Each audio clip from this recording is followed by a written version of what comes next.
Okay, mga ka-scholar, check na natin yung ating eksperimento kung ano ng status. So, bali yung ating 200 ampere hour sa ngayon ay nagcha-charge pa rin. Check natin yung voltage niya. Ang voltage niya ngayon ay 55.34 volts. So, charging pa siya ng 4 ampere. Ang kanyang state of charge ay 96.20%. So, ayan yung remaining niya, 175 ampere hour. Okay, ito yung 200 ampere hour natin. So, charging pa rin. Yung atin namang 240 ampere hour. So yung ating 240 ampere hour, ang voltage niya ngayon ay 55.34. So charging pa rin siya ng 17 ampere. Then ang state of charge niya ay 100% na. So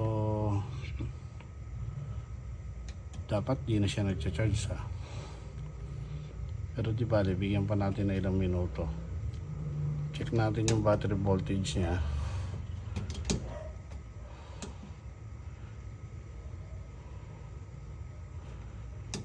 Battery voltage pack siguro.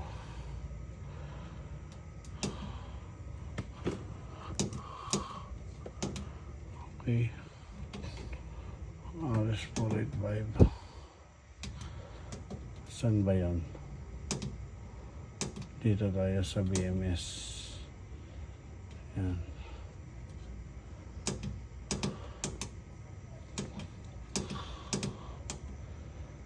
Okay.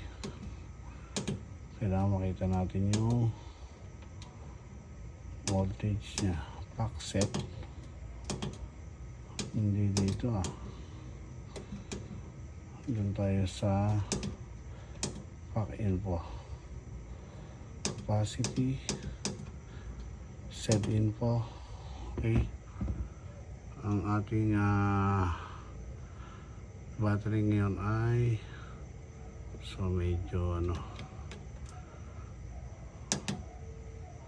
medyo mataas na yung unbalance na yung ating battery okay, so medyo mataas na yung niya, battery niya. Okay. So